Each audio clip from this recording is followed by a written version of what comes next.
Good afternoon, traders, and welcome to today's edition of Front Row here at ATFX.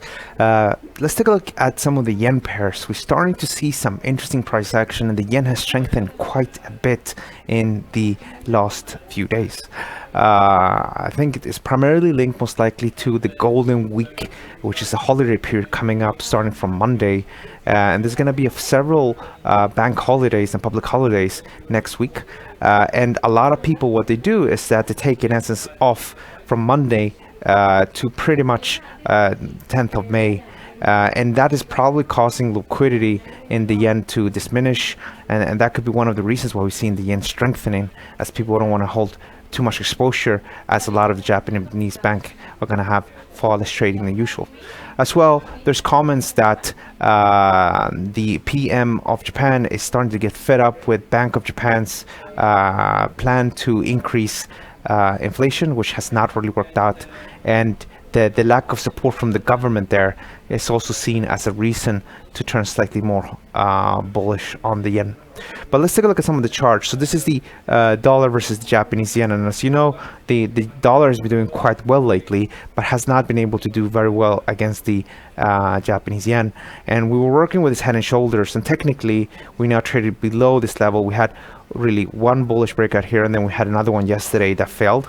This market could now trade a little bit lower, but from a bigger picture perspective, the trend will remain bullish as long as trade above 110.81. Then you have something like the euro yen, and the euro itself, as you know, is under pressure. Euro dollar traded to a new 2019 low on the back of very weak data from Germany over the last few months. The IFO figures as well published yesterday were not that very good.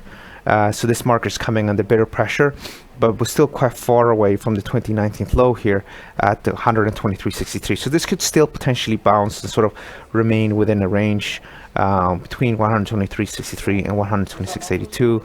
But then you have other pairs, like for example GBP versus the yen, where we're in a descending triangle, very much similar to GBP USD, which already triggered its descending triangle, I think about 2 days ago, and there we already seen the GBP trade lower. So here it could potentially trigger over the next few days.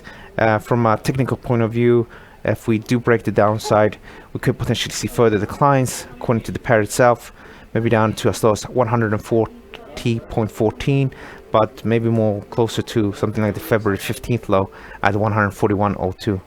Also, another pair to keep an eye on is the Australian dollar versus the Japanese yen.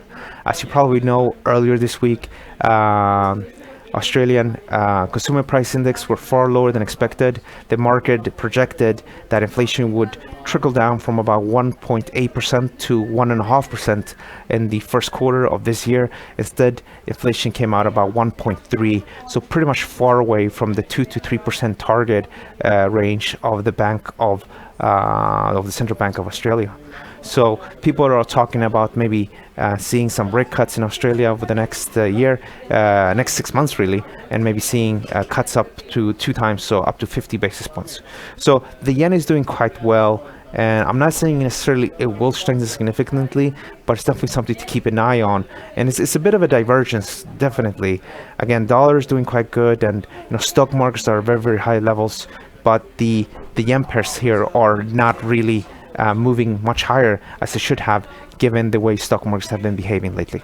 So keep an eye on this. This could become something that people can focus more and more on, but it could also just be sort of seasonal effects, as I mentioned earlier, that maybe just because of the Golden Week, a lot of the banks are going to take time off, and because of that, they're not really people looking to reduce the risks ahead of that.